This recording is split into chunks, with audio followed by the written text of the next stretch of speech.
Bienvenidos. Hoy en Psicoespacio te hablaré de la obediencia a la autoridad en el movimiento estudiantil de México 68.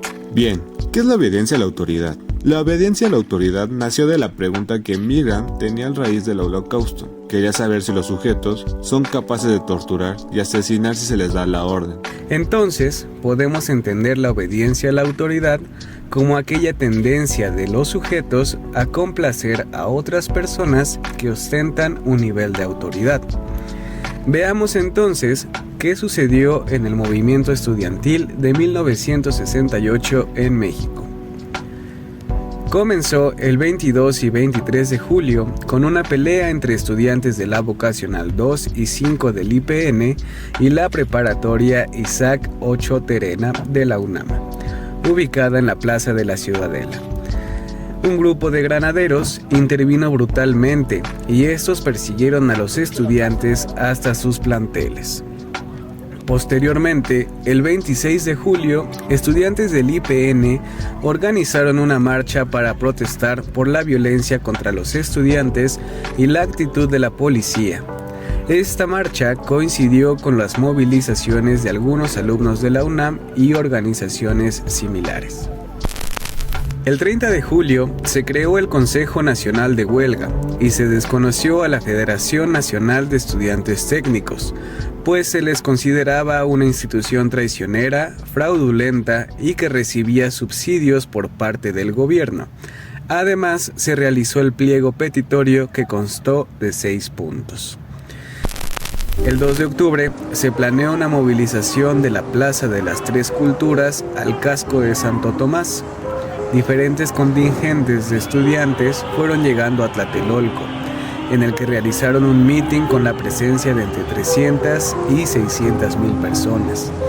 Poco antes de las 6 de la tarde, y desde un helicóptero militar, cayeron 3 bengalas verdes sobre la Plaza de las Tres Culturas, señal para los miembros del Batallón Olimpia para que pudieran abrir fuego contra los estudiantes hasta terminar con la vida de todos los manifestantes ahí presentes.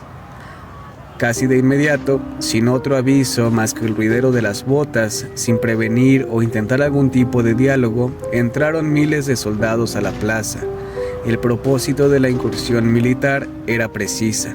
Si la policía era impotente, entonces debería ser el ejército el que arrestara a los integrantes del Consejo Nacional de Huelga y acabara con el foco subversivo.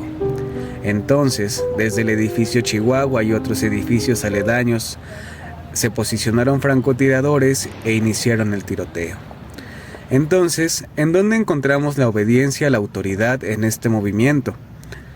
De acuerdo con el testimonio del general García Barragán, por órdenes del presidente Díaz Ordaz, surgieron francotiradores. A estos se sumaron oficiales del Estado Mayor Presidencial que una semana antes habían alquilado departamentos de los edificios circundantes a la Plaza de las Tres Culturas y que de igual manera dispararon a los estudiantes y al ejército hasta que no quedó nadie vivo. Posteriormente se cerró la plaza. El Batallón Olimpia detiene a los representantes del Consejo Nacional de Huelga, los policías y los soldados destruyen puertas y muebles de los departamentos, mientras detienen a los jóvenes. Por un lado, a los detenidos en el tercer piso se les desnudó, se les ató de manos y se les golpeó hasta que no hubo reparo. A los representantes del CNH se les lleva a la cárcel de Lecumberri, mientras que a los demás manifestantes se les envía al campo militar número 1. Finalmente, el 3 de octubre de 1968, el gobierno aclara su verdadero principio de autoridad. Íntegramente la responsabilidad personal, ética, social, jurídica, política e histórica por las decisiones del gobierno en relación con los sucesos del año pasado. La garantía de la conducta impune.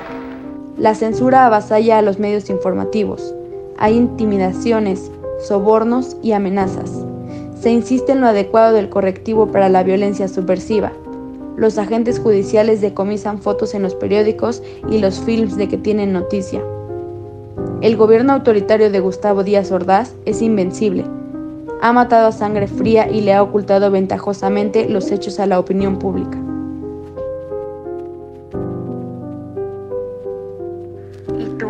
¿qué harías? ¿Obedecerías a la autoridad o seguirías tus principios morales? Escríbelo en los comentarios. Queremos saber tu opinión.